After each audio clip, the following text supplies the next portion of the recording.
What's up, Leafs fans, and welcome back to Leafs Digest.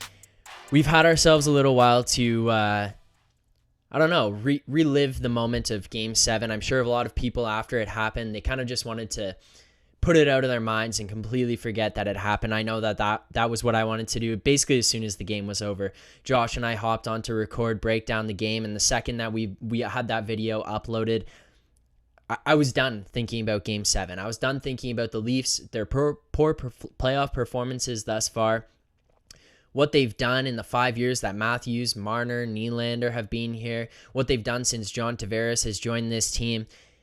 Because all the regular season success aside, it's been failure to this point. There's no other way to put it. Yes, it's great to win regular seasons. It's great to have Rocket Richard winners. It's great to have guys in the top 5, but nothing matters if we can't win in the playoffs. It goes back to the famous line of Billy Beane. I don't know if he said this in real life, but I know for sure he said it in Moneyball, is that if you don't win the last game of the season, nobody cares. Like it means nothing if you can't win the last game. And that's what we've seen from the Leafs for the past 5 years.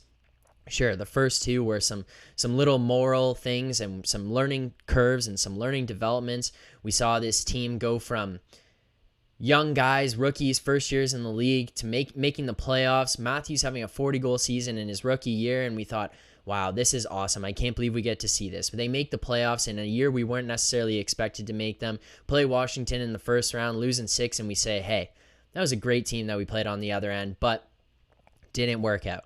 Then you go to the next year against Boston, and we lose in Game 7. Of course, we lose in Game 7 to Boston, and it just starts this string of nightmares of not being able to close out series and winning Game 7s. And here we are, 5 years later, since this team has had these young guys join the team, and we're still looking at failure.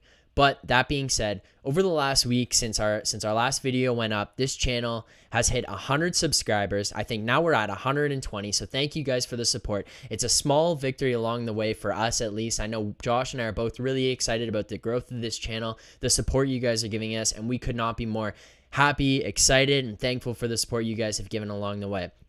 So we appreciate you doing that. Continue to like, comment, share, subscribe, whatever you got to do. Tell your friends, show them this channel.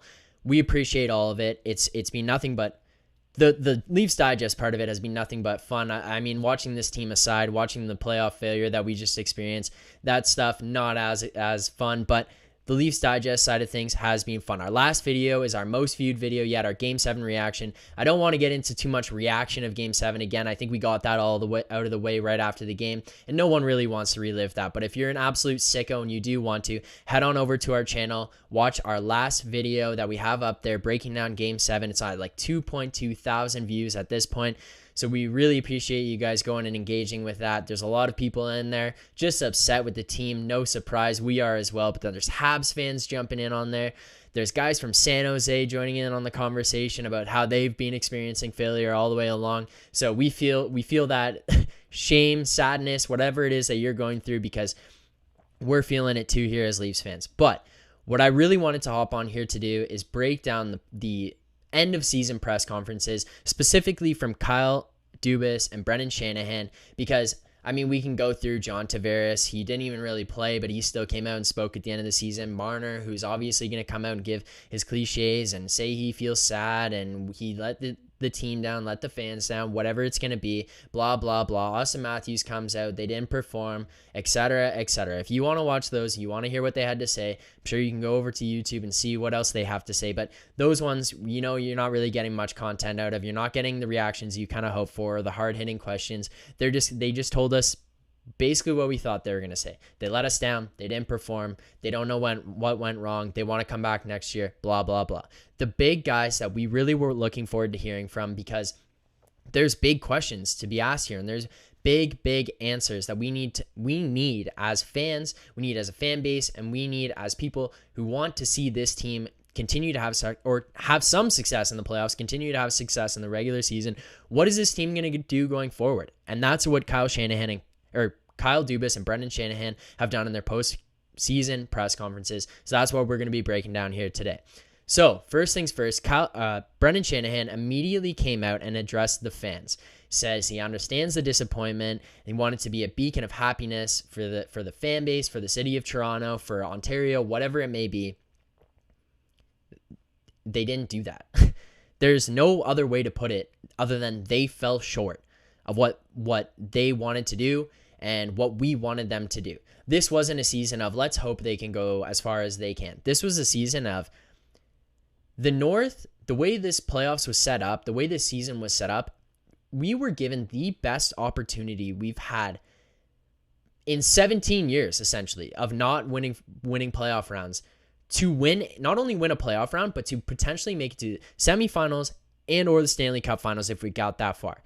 You were going to face other Canadian teams along the way here who we continuously beat up on in the regular season. We finished first in the North Division, the first time we've clinched a regular season title or whatever you want to call it, a division title in God knows how many years. And this team just completely let us down. So yes, thanks Shanny for coming out and letting us know that you understand our disappointment. But listen, man, you were playing in the NHL. You were winning Stanley Cups. You haven't been watching this team and being a fan of this team like as many other people. So as much as you say you understand the disappointment, you don't quite feel the disappointment, because watching this team and being a fan of this team and continuously seeing us lose in the first round, I don't know if you can actually get to that point of actually truly understanding and feeling the pain and the disappointment and the frustration that this fan base feels. I know that you're sitting there saying you feel frustrated because of lack of performance and lack of ability to get it done and the missing killer instinct that this team apparently has. But watching this team and having the hope that we did as fans going into this playoffs, it's hard to imagine that someone there could truly feel this disappointment that we feel. But moving on here, these guys, both Shanahan and Dubas discussed the desire to win here in Toronto, the desire to get this team over the hump. My biggest problem with anything that these guys have said along the way was they continuously leaned towards the fact that these guys are developing and learning. When is the development and the learning stop? When do we get to seriously look at this and say, can't they have learned enough at this point? Like, these guys are no longer rookies in the league. They're all around 24, 25, 26 years old. John Tavares is in his 30s. We brought in Joe Thornton, Jason Spezza, Wayne Simmons, Jake Muzzin, TJ Brody. These are older guys. Morgan Riley heading up towards his 30s. Zach Hyman heading towards his 30s. Like, this is not a young team anymore. This isn't a team who, we just need to lose and we'll get over that hump. Now we know what losing feels like. Guess what? That's all you've done. Ever since you've been making the playoffs for these last 5 years, it's lose, lose, lose, lose. Like, at this point, I feel like Leafs fans would have even just been happy with winning a round. I seriously believe that if we won this first round, Leafs fans across North America, like the world, wherever it may be, Leafs fans would have at least had some peace knowing that we've won a playoff round. Because in 17 years, we haven't seen this team win a playoff round. Not make it to the conference finals, not make it to the Stanley Cup. We have not seen this team win a first round series. It's unimaginable, the disappointment that this team continues to bring in. This year was definitely the most disappointing. You have a shortened season. Guys are healthier. You're less banged up. You're less exhausted going into the playoffs here. You bring in these older guys and you're worried, are they going to be able to make it through? Are they going to be able to play in the playoffs? Well, you're given a 56-game season. You sat them in some of the games. Give them a break. Give them a rest. Get them ready for playoffs. Whatever you got to do. This was the best opportunity that we have had. The highest hopes that we've had. Kyle Dubas, Brendan Shanahan, they changed this team up. They addressed issues of physicality, depth, leadership. They brought all these guys in to address these holes in the lineup, essentially, and they still could not do it. It's mind-blowing almost, the fact that they couldn't even win a round and that they still went down in flames the way that we've continuously seen them go down in at least the past 4 years, going into this 5th season of another failure. It is insane. And this one is might be honestly the top of the list of failures of the last 5 seasons, maybe of the last 17, because even when you look at that 2013 series where they lost in game 7 and they had that 4-1 lead, the best way I can look at it is that team was not expected to do anything in 2013. They really weren't. We had a good season. You make the playoffs, you push, you play against Boston. Well, Boston ended up going to the Stanley Cup that year. This team, this year, they had 3 chances to get it done. Game 5, Game 6, Game 7. That team in 2013, as bad as it was and as much as people make fun of us and it goes down in our brains, they essentially lost that series and lost that game in 11 minutes. It was a short, painful way to go down. We'll never forget it, that's for sure. People around the league will never forget that. They'll never let us live that down. But this one is significantly worse. You lost to the Montreal Canadiens, a division rival, and a lifelong, history-long rival in the Montreal Canadiens, a team that every single time we play them, it gets hyped up. It is a historic rivalry. I'm sure you go to work and there's Habs fans there. You've got family members who are Habs fans. Some of your best friends are probably Habs fans. This is the most embarrassing loss that we've experienced. This is the worst way we could have gone down, and it's sheer disappointment. Now, getting into some of the key takeaways of this press conference that these guys brought up and these guys talked about, the first thing I want to get into right away is just that the management group, the front offices, it appears it will be staying the same way. And to be honest with you, I don't really have any problem with this. You look at Kyle Dubas, Sheldon Keefe, Brendan Shanahan, Brandon Pridham, these guys that they have in here. I think they did an incredible job. They talked about how they addressed holes in the lineup, which I discussed earlier, and the veteran leadership, the physicality, the way these guys play on and off the ice, or the leadership they bring off the ice, like whatever it may be, they address this. They bring in TJ Brody, Zach Bogosian, Thornton, Simmons. Like, these were guys that were significant additions to the lineup in the offseason. Jack Campbell last year to support Freddy Andersen and be that backup goaltender who ends up being an elite goaltender this season. And I know that I said that, and he may not be that next year, but he was an elite goaltender this season. There's not much more you can ask from this group.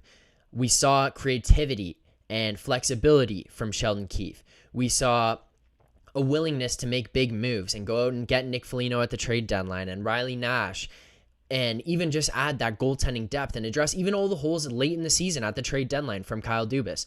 In David Riddick, like in goaltending, like we saw lots of things from these guys along the way that point to learning from them and ability and willingness to make moves and go out there and say, hey boys, this is a team that we think can go far and can have success, and we are willing to invest in you and make these moves and go and support you with a supporting cast that can do big things and go along the way. And I think they did an excellent job of building a team that was far better suited for playoff success. Obviously, we didn't have it, but I think they built a team that was far better for playoff success moving forward than we've ever seen in the past. Like, I even look back to Lou Lamoriello in that first year. Look at who this guy went out and got. Thomas Plekanec. Really, is Thomas Plekanec a difference maker? There's no way that turtleneck wearing Slovak, Czech, whatever he is, that played his whole life in Montreal and did not want to come to Toronto, was abundantly clear that he did not want to come to Toronto. There's no way that made any impact. Going out and getting Nick Foligno at the trade deadline, that was like the number one guy that anybody wanted on this Leafs team.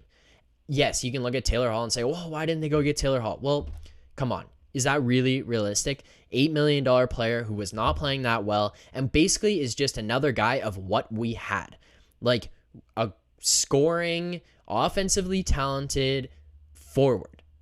That's not what we were looking for. This defense was shored up and they had played a great season. We learned how to play defensively and be a better defensive team.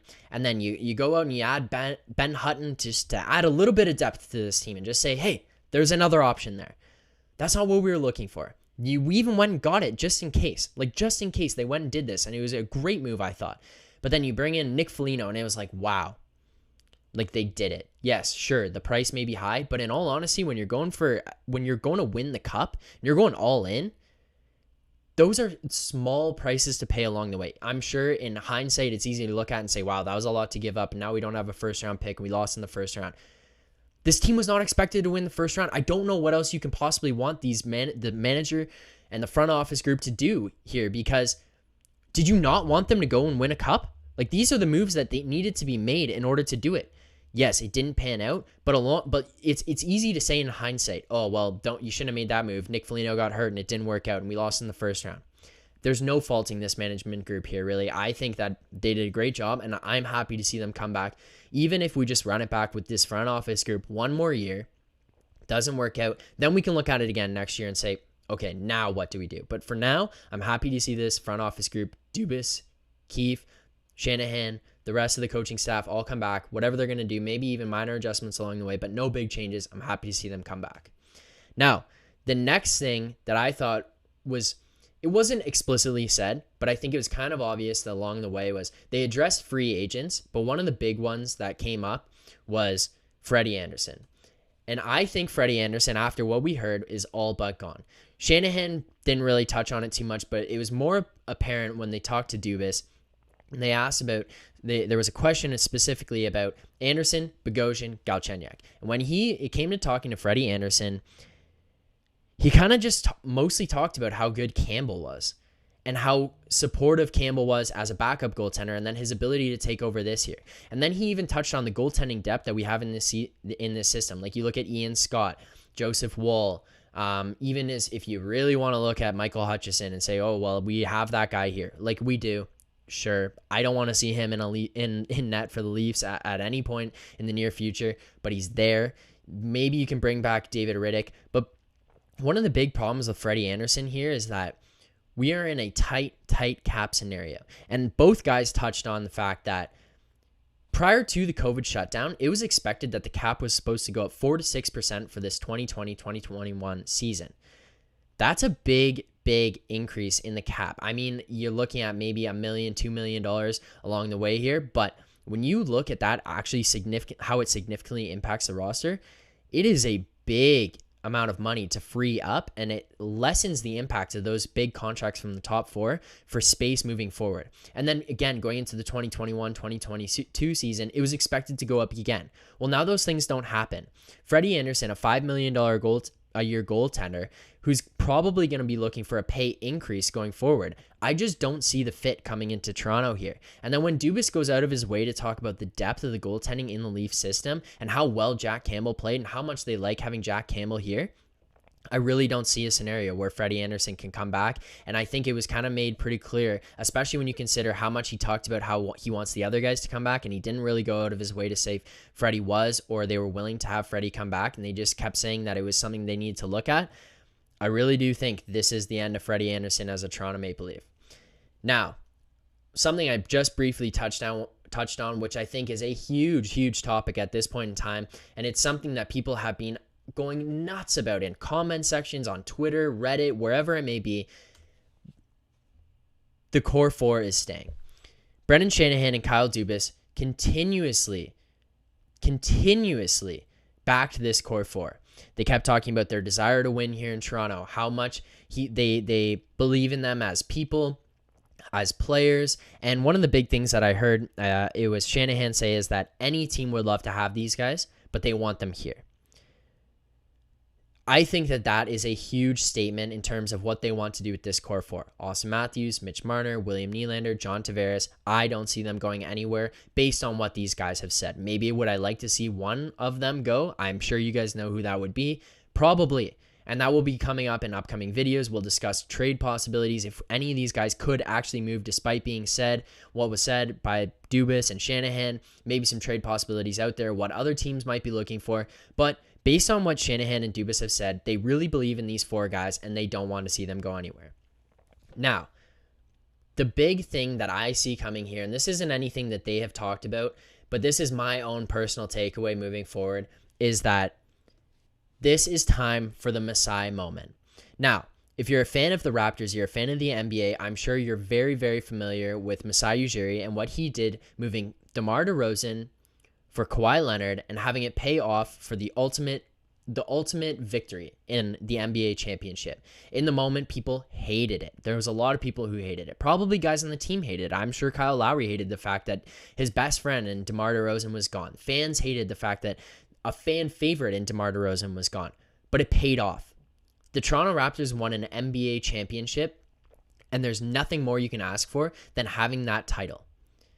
This is time for Shanahan, Dubas, MLSE to look at this and say, it is now your Messiah moment.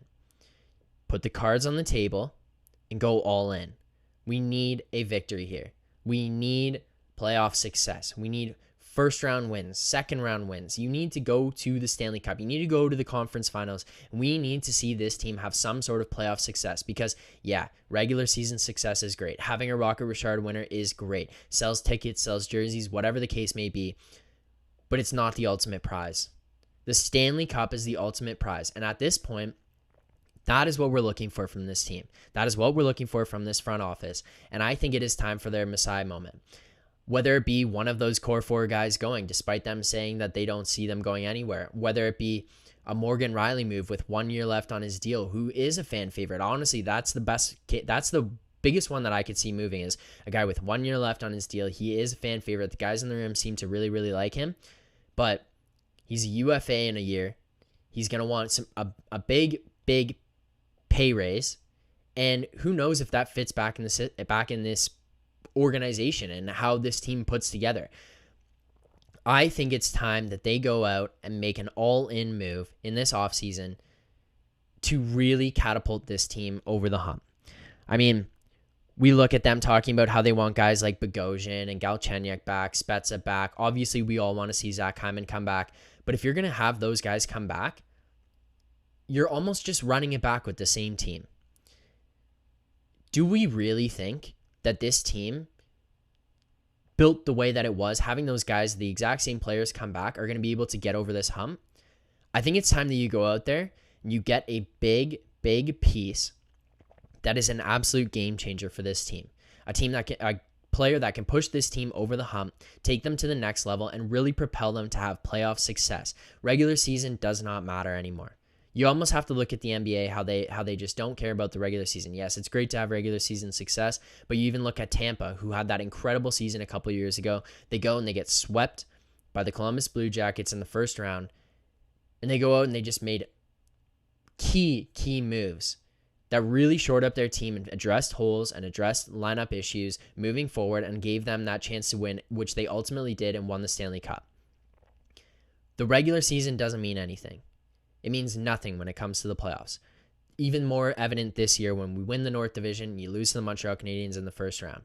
It's time to go out and make a huge move that will propel this team to have playoff success and win the Stanley Cup. That's really all there is to it. So, there's my press conference breakdown, mainly of what Shanahan and Dubas had to say. I think they were the key talking heads here, and they were asked the big hard-hitting questions in terms of what to do with the core four, what guys they want to see come back, what problems they saw in this lineup, how they think these issues can be addressed going forward. And honestly, I had no problem really with what they were saying, but I don't think we were going to get the answers we really were hoping for as Leafs fans out of them. Like, you really think they were going to go up there and say, yeah, we're going to trade Mitch Marner? Like, there's no chance, even if they are thinking of doing that they were going to go up and say that was the case. I think some of the things they said were very telling. There was no real discussion as to what Morgan Riley was going to do coming back, or if he would come back. I mean, he has a year left on his deal, but it was discussed even by Dubas as, we haven't talked to Morgan Riley yet. It hasn't been a discussion. It leaves the door open for possibilities of the guy like that being traded. Zach Hyman, they obviously want to come back, but there's no guarantee that you can sign him for what he may want from this team, what he may demand in salary. There's no guarantees, and they left that door open. They didn't say, we will sign him. William Nylander, they said, we will sign them. Mitch Marner, we will sign him. These were guys that they said, we are going to sign, and this year they gave no promises like that. They left the door open for big moves to happen, and I think we need to see them.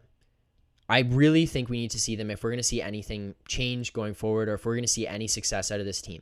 I think the biggest takeaway here is, that saying that goes around, especially applicable to sports, is the definition of insanity is doing the same thing over and over again and expecting a different result. If you want to run this team back next year and just put them out on the ice and hope for a different result, great. But it's been 5 years and we haven't seen anything, and it's time for a shakeup. So, Leafs fans, thanks for tuning in. Thank you for your support along the way. We appreciate hitting 100 subscribers, and for all the views on our last video, we really, really appreciate the engagement, the support, the likes, dislikes, even if you got to, comments, all in there. We really, really appreciate the support along the way. We look forward to more engagement from you guys in the future, and I can't wait to come out with another video. We'll be breaking down this Leafs team, maybe some more of the playoffs, what to expect out of the draft, free agency, all along the way. So, Leafs fans, we'll see you guys soon, and hopefully your spirits are higher after that. But I mean, at this point, it's almost just not surprising what we see from this Leafs team. So we'll see you soon, Leafs fans.